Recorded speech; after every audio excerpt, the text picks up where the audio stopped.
Hey, what's happening, guys? I am back with another keto Girl Scout cookie recipe for you. Today we're making some keto tag-alongs. If you don't know what a tag-along cookie is, it's basically a crispy shortbread cookie that's topped with peanut butter and then coated in chocolate. It is so good, and it was actually the most requested keto Girl Scout cookie recipe that you guys wanted me to do after I made those Thin Mint cookies last video. And if you missed that video, there'll be a link to it in the video description below. Now, what's awesome about these keto tag-alongs is that each one of these cookies has just over 2 net carbs, and they're completely sugar-free. So unlike normal tag-along cookies that are loaded with sugar and loaded with carbs, these are exactly the opposite of that. So with that said, let's just jump right into the good stuff, and I'll show you how to make some keto tag-along cookies. Okay, first things first, we're going to preheat our oven to 300 degrees. Then in a medium-sized bowl, we're going to crack and add 1 large egg, and then we're going to use a whisk to whiskify that egg until the yolk combines with the white.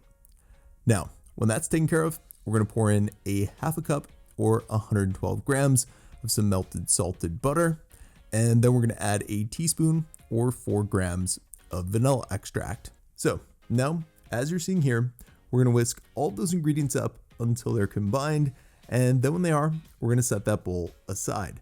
Now, in an even larger bowl, we're going to start adding our dry ingredients, starting with just less than 2 cups or 212 grams of some blanched almond flour.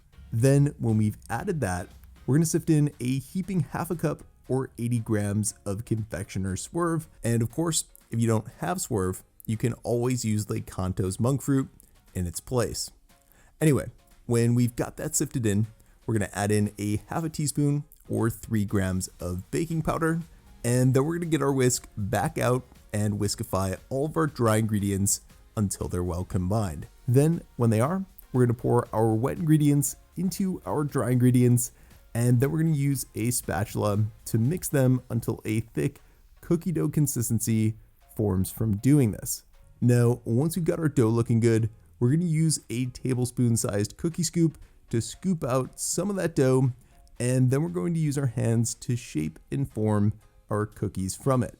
That said, this recipe is going to make 15 tag-along keto cookies, so once we've shaped and formed all of those cookies, and we've got them on our baking sheet lined with parchment paper, we can get them in our oven and bake them for somewhere around 10 to 12 minutes. And the cookies are going to be incredibly soft when they come out of the oven, so we're going to let them cool down on the tray that we bake them in for about 15 to 20 minutes just to give them a chance to set.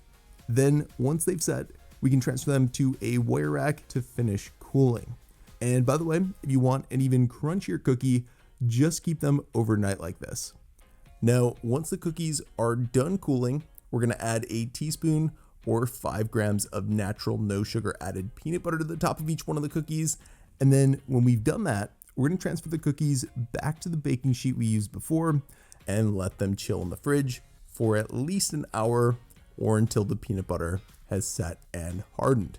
Then when that's looking good, we're going to start making the chocolate coating for our tag-along keto cookies.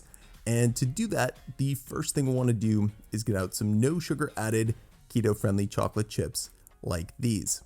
Having said that, when we've got those out, we're going to add a heaping 1 1/4 cups or 235 grams of them to a medium-sized bowl, along with a tablespoon and a half or 21 grams of some refined coconut oil. And you want to make sure that you're using refined coconut oil because it doesn't taste like coconut. But if you use unrefined coconut oil, your cookies will end up with a coconut taste. Anyway, once we've added that to the bowl, we'll want to mix and combine the coconut oil into the chocolate chips just so that it helps them melt easier. And then when they're well combined with one another, we're going to melt them in the microwave for around 30 to 45 seconds. Then after we've done that, we're going to use a spoon to mix them into a thick chocolatey syrup like this. Now, at this point, we're going to dip the tops of our cookies into the chocolate syrup first, and then we're going to use a fork to flip our cookies over and coat the bottom of them and then the sides as well. Then, when they're well coated in chocolate, we're going to use a fork to lift them out of the syrup and bang off any excess chocolate from them. And then when we've done that, we're gonna add them to a second baking sheet lined with parchment paper. Now, once we've added all of our chocolate coated cookies to the baking sheet, we're gonna get them into the refrigerator for at least an hour or until the chocolate sets on the keto cookies. And then when it does, we're gonna end up with some incredibly delicious, out of this world good keto tag along cookies. I mean, just check out the inside of this cookie. How perfect are these? You got the shortbread cookie inside, the peanut butter topping, and the chocolate coating, and the cookie is totally sugar-free.